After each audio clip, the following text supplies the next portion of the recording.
Good morning. We are kicking off the beginnings of our podcast talking about imperfection and just the turbulence that comes out of imperfection. Happy subject. Well, it's a realistic subject. I know. And I'm just kidding. all of the things that come out of imperfection and turbulence are a part of God's design, and that's what we're going to be talking about. Last week, I played a podcast that I put together a bit ago, and obviously Bernadette wasn't in it, so I know it wasn't as good.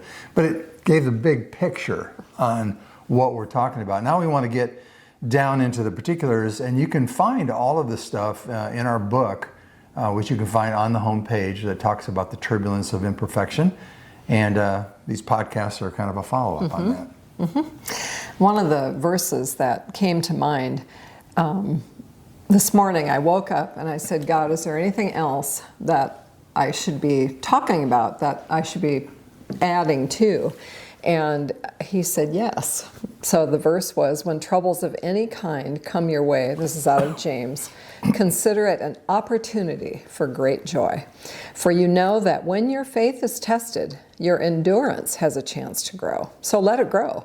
For when your endurance is fully developed, you will be perfect and complete, needing nothing.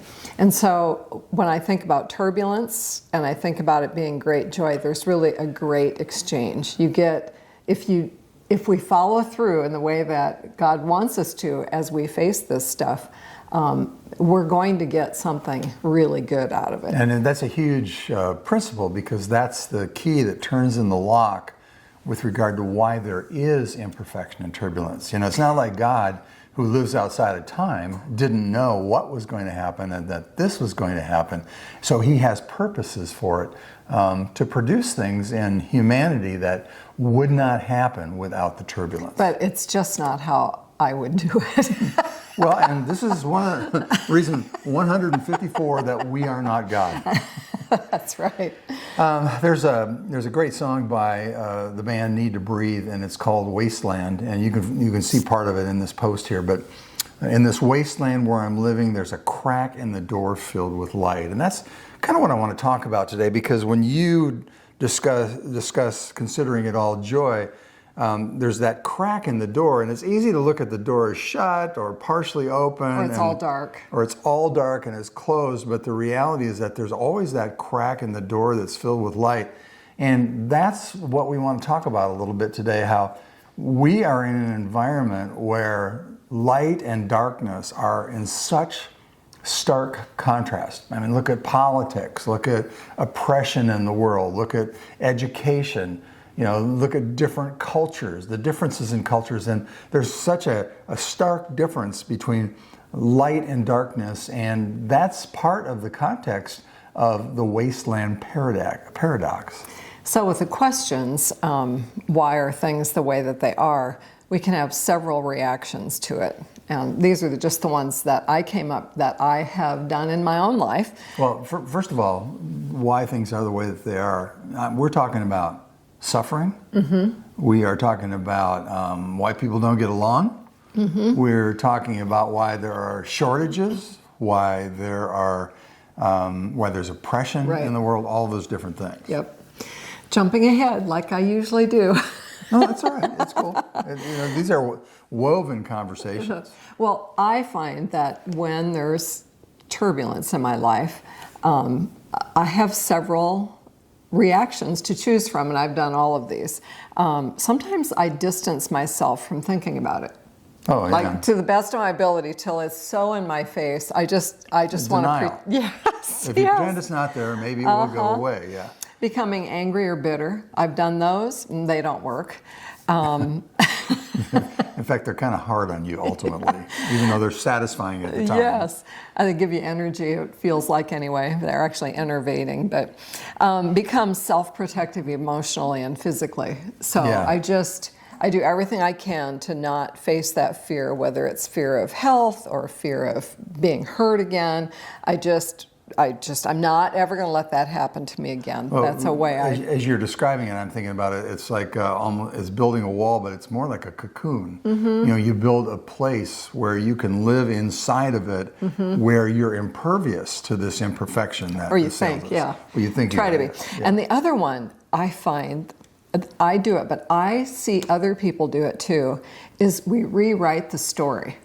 Yeah. So we either write a story that goes with it so we can kind of live with it, but then sometimes we rewrite it to make ourselves look better or to make the story more palatable. Story just easier to live with. Yeah, yeah, because there are a lot of struggles, and if you're listening right now and you just think back in your lifetime, however long that's been, whether it's been 20 years or 40 years or 60 years, think about the different points in your life where things have come upon you that you didn't necessarily have any control over at all, but maybe it was some kind of a loss or maybe some kind of a disappointment or whatever it might be. They're not necessarily things that we have control over, but they seem to exert a lot of control over us. The other thing, and this goes along with just a lot of us, is that we think that when the bad things happen, it's easy to think, okay, what did I do? What's my fault in this? And there just isn't always any. That doesn't mean there never is, but sometimes things just happen that are completely out of our control. You remind me right now that healing that Jesus did, and he was the religious leaders came up and said, "Who sinned, this man or his parents?" Yeah. Jesus looked at him like, "Huh? Are you crazy? You've got it all wrong. This has occurred for the glory of God." And in that particular situation, a person was healed. Healing doesn't just happen physically. There are a lot of different ways, body, soul, mind, and spirit, that God chooses to heal us. So another one of your questions in the podcast is, how have I experienced personal comfort? And a couple for me is finding other people who have experienced maybe not the exact same thing, but somebody who can empathize, maybe also not let me totally get away with rewriting the story or being angry, but also someone who doesn't go, just kind of move me along like they don't really care. Yeah, and right along with that, you make me think about the idea of my personal faith expanding. When my picture of God grows, I get a lot of comfort, because that's a real contrast to sometimes what I see happening in my world or in the things that are going on around me. Yeah, another thing for me is just to read my history in the Bible of how other people handled it. Reading through all the experiences and putting myself in the place of the person being healed or the person watching the person being healed. Just all the different ways you can look at a story and find yourself in it. That was really huge for me, because at first, when I started to follow Christ, of course I was supposed to read the Bible. But when I figured out that I was supposed to actually put myself in the story, you put yourself into Ruth's life. And as you look at what's happening in her life and you experience and attempt to understand, that's when the Bible really animates, because the Bible is all about one real life after another. The one I really hate is when I look at the Pharisees and go, "Ooh, yeah. that's me." Yeah, I pray for you about that all the time. I bet you do. There really is an account somewhere in the history of the Bible that is very much like yours. It's easy to pick out Job because his suffering was so intense. But if you break all those apart, each one of those things was bad by itself. And so to be betrayed or to experience death of someone you love. I think about Job. It wasn't just his family he lost his servants. They were probably also his friends. And is there anybody in all of the Bible that was impervious to the imperfection and the impact of imperfection? And that includes Christ himself. Look at what happened to Jesus, and he didn't deserve any of it at all. And yet imperfection overtook him as well. And he allowed that to happen because he knew that there was something better that God had prepared. Another point that you made is, have I learned to reassure others, like share my life with them, give solace?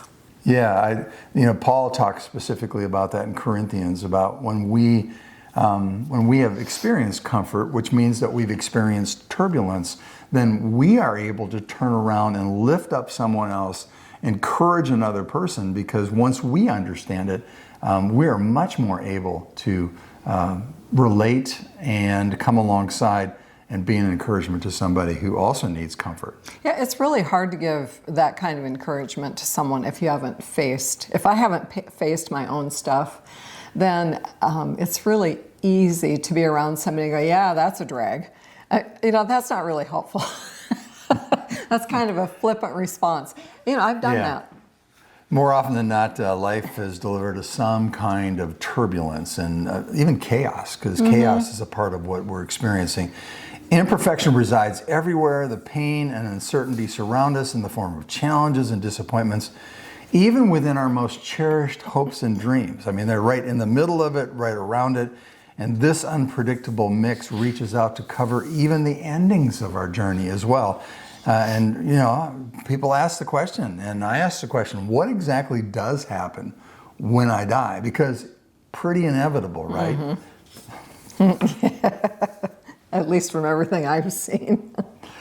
There are three, aspects that we want to bring into this turbulence conversation. And I talked about it a little bit last week in the podcast, but I love science. I mean, it's been what a tremendous time it's been to live. I was born in 1952, and so now you can calculate just how old I am. I know I don't look that old, but just in that time frame, in the time frame since I was like 8 years old or 9 years old, and I watch what's happened in astronomy and what's happened in microbiology and all of the scientific knowledge that has come to light, that's one big part of my faith. And it's been interesting to me to finally recognize you are so captivated by the wonder of really the macro.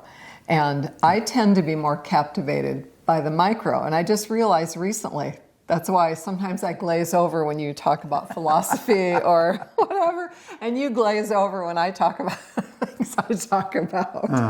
I mean, it's cool in the sense that God did both of those.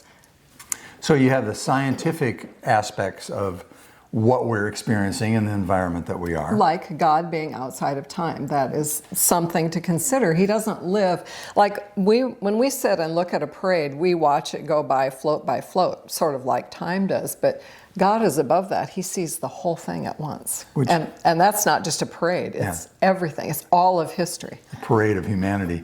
Then there is in addition to scientific thought, there is the idea of philosophical thinking. There are bad philosophies and there are good philosophies, just like there are bad theologies and there are good theologies. But when you bring the philosophical element, and I love to reason with people. It says in Isaiah, "Come now, let us reason together."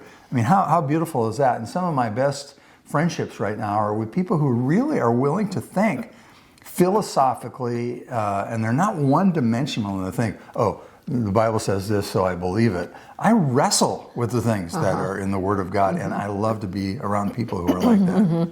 Again, if it gets too philosophical, I sort of zone out until it becomes a little more practical. It's just a huge difference between you and me. Yeah, Mars and Venus, pretty much.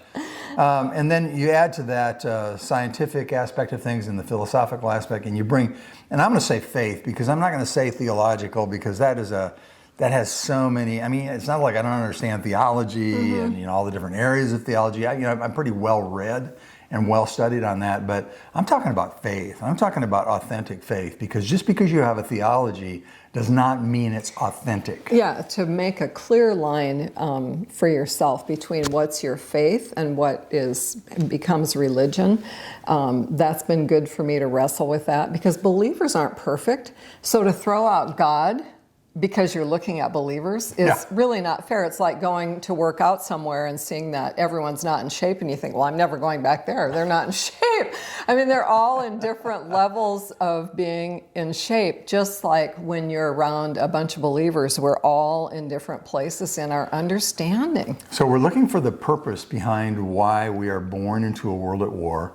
Turbulence and imperfection are the arena where our stories unfold, and our hope is that these podcasts and the book, if you learn that way, or you can learn through the podcast, or both, will be helpful as you navigate the challenging and weighty aspects of the impact of this on your mind, your body, your soul, your conscience, And finding hope is critical. You want me to read this incredible hope passage out of Romans 8, or do you want to read it? You can. Okay.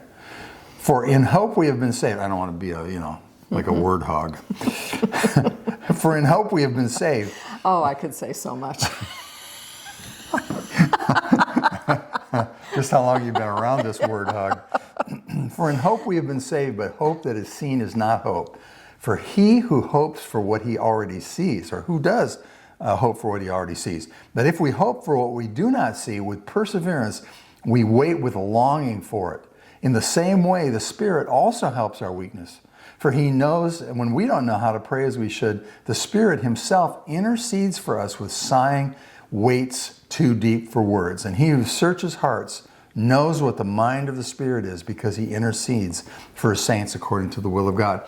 So when we find ourselves in this turbulence and we are wrestling with it, we can count on the fact that we can go to God and we can talk to God, but we can also know that God is talking for us on our behalf. And how beautiful is that? We love interacting with you guys. Thanks for reaching out and talking to us and emailing us. It's just encouraging. If you want to do more of it or haven't ever yet, you can talk to us at 4@fourthstream.com. It's the number 4 at fourthstream.com.